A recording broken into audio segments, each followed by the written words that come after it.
Hello everyone, today's video is long overdue. As you may be aware, back in the summer of 2021, Mego made a deal with Topps to produce some exclusive Mego figures of all sorts of different genres and different licenses, and amongst them was the DC superhero license. Now, these figures eventually got released in the summer of 2022, and amongst them were an assorted collection of Batman related characters. And so they're the ones I'm going to be taking a closer look at today.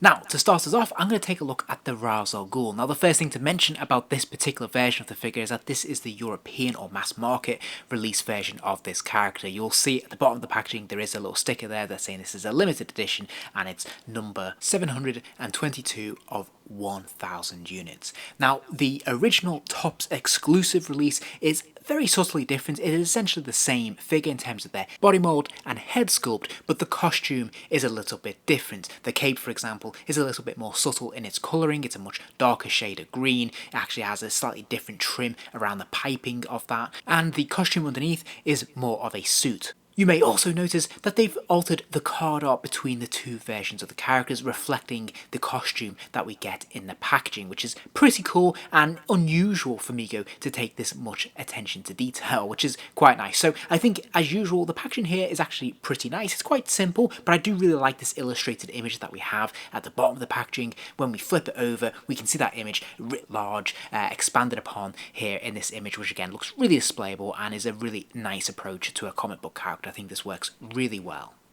Now, I must admit there's something ever so slightly disappointing about this figure, and that is largely down to the cape, which we will take a look at in a moment. But yeah, as you can see, it does tend to swamp the figure a little bit, and it does look a little bit ungainly and a bit oversized in places. Now, the head sculpt, though, I have to say, I think they've done a very nice job of. Obviously, when we talk about comic book characters, it is open to a certain amount of artistic license. At the end of the day, it depends on the artist drawing the character, but I think everyone would agree when they look at this sculpt, this is a pretty accurate representation of what most people would expect from a Aerosol Ghul figure. And I think the paint apps here, particularly the white at the temples, works really well, and I think they've done a really good job with this. The tailoring for the outfits underneath is pretty simplistic. There's not an awful lot of detail here, but I do like that it actually has two tones. So I like that the shirt at the top is obviously that vibrant green colour, and this contrasts quite nicely against the black trousers underneath. So this looks quite attractive to the eye, and I think this works quite well for this character. Now, this figure does benefit from the new enhanced body mold, so obviously you'll notice his hands have those gripping hands. There's a bit more detail, individual fingers, which is quite nice, and we'll see how this impacts on the articulation as well in a moment. Now, coming back to the cape or cloak, this isn't really the best. I don't like the material they've used. It's a very thin sort of polyester feeling kind of material, so it's not the greatest texture in the world. There's not an awful lot you can do with it. You can't shape it or mold it, and as I said, it just tends to swamp this figure and look a little bit silly and oversized. And for his legs, you will notice that he has the standard, what I call Star Trek boot. It is that hard plastic there that is used for a lot of Star Trek action figures. But this works perfectly well as they're covered by those trousers, so this is absolutely fine. As I mentioned, Mego have updated the articulation, so he does have a swivel at the head still. That head will rotate all the way around, but now we have a proper ball joint in the shoulder that will allow the arms to kick up and out and hold their position. This is complemented by a pin swivel at the elbow, so that lower arm can rotate all the way around and it will hinge to 90 degrees. There's another pin swivel at the wrist, so again, that will rotate all the way around and hinge forwards and backwards. There is still a ball joint in the waist, though, that will allow the figure to turn from side to side, lean left and right, and bend forwards and backwards. Now, in the hips, there is another ball joint there that will allow the legs to kick out to the side. They can also kick forwards and go backwards, and then there's a single joint at the knee that will allow that leg to bend to 90 degrees, and there's also a swivel here that will allow it to turn from side to side.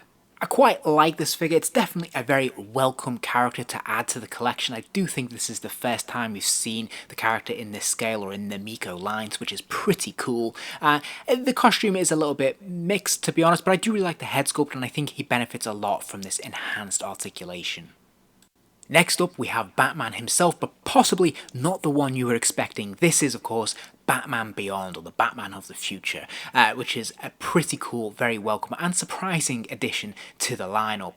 I really quite like this packaging. I like the two tones of purple that we have in the background, and we have that fantastic image of Batman there flying towards us. The cityscape in the background is the generic one they use for a lot of their DC superheroes, and in this case obviously it doesn't really work because that's not the Gotham of the future that we'd associate this character with, but hey, I'm nitpicking here. Overall, this is still very colourful and quite nicely representative of the character and fairly accurate, so I'm quite pleased with this. Likewise, if we flip it over, we can see that fantastic image, but this time writ large, and this looks really good and very impressive. So again, I think we can safely put this on display without any qualms. And what's nice is that we do actually have much more of the Gotham City of the future in the background, so this works really very well.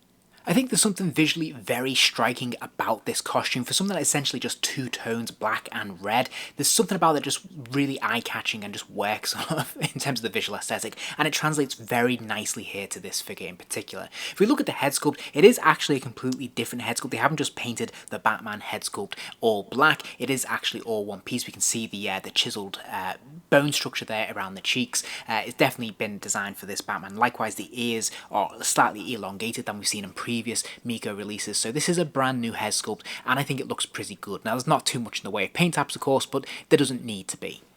For the costume, they've taken an unusual and unexpected route in giving him one single bodysuit made out of a sort of faux leather material that I can't quite put my finger on what they've actually used here, but it's actually quite nice to the touch. It feels like a leather effect, and it looks surprisingly very, very effective. Now, the bat symbol, of course, is just painted on, but that belt piece is a separate, brand new, moulded, sculpted piece for this figure, and again, is nicely painted and pretty accurate to what we see in the comic book pages and on the animated TV screen. So I think this looks really very good actually, and it's very, very effective, and as I said, having that extra texture of the costume works really very well. They've also found a creative solution to the problem of the wings. They've managed to sew in the wings both to the back and to the wrists of the costume, so that when he opens his arms up, the wingspan is fully elongated, and it actually works really well. And where they've sewn it into the costume, this is actually quite subtle with very minimal needlework here, and this actually is really very effective, and I think the overall look is really good.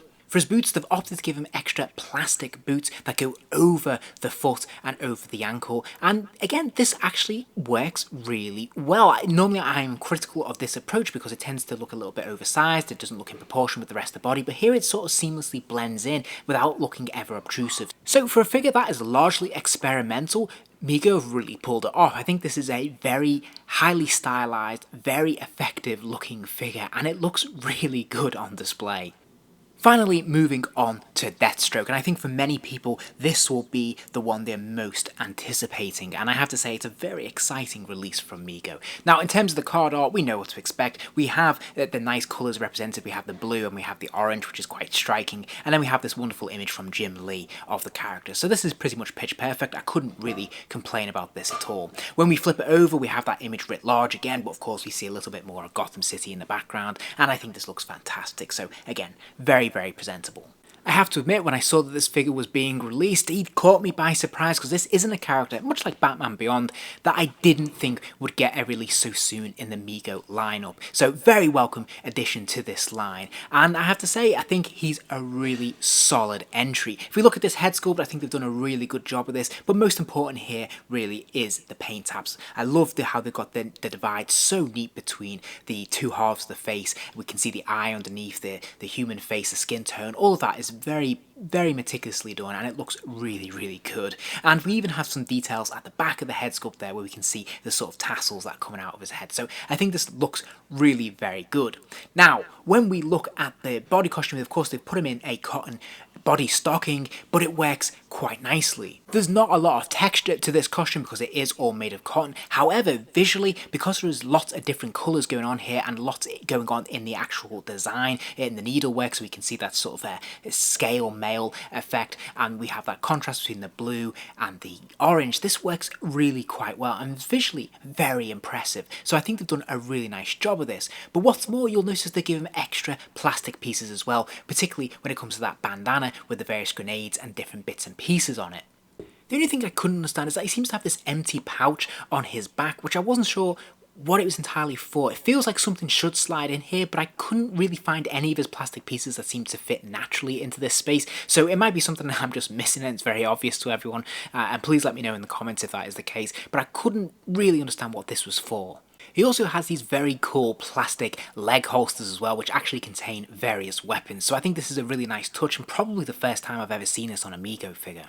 He also has plastic boots which slide over the body stocking, but again, I think this is actually very effective and works very well here, and it all looks pretty much to scale, so this is quite subtle and works nicely. But that's not all, because he also comes with a host of accessories. This is highly unusual for Mego releases, so it's fantastic to see that he also comes with a knife, a sword, a machine gun, and a hand pistol. And no, you're not imagining it, the pistol has become somewhat warped whilst it's been in his holster during all this time. So it's probably not the most effective and doesn't look the best when it's in his hand, but it was a nice effort on Mego's part to include it.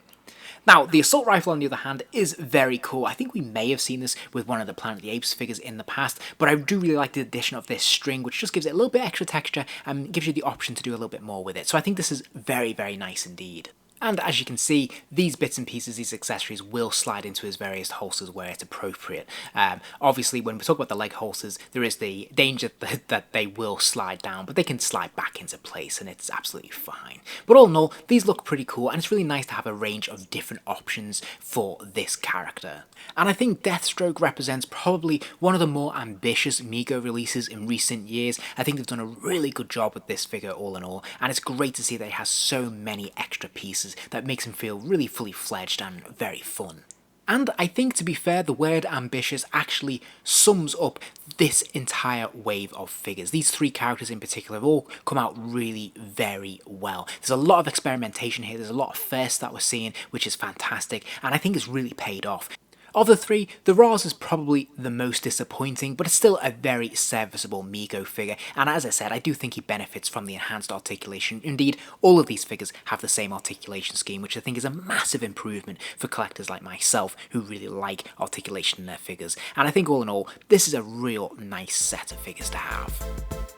If you enjoyed this video, please do give it a like, and remember to subscribe as there'll be plenty more videos soon.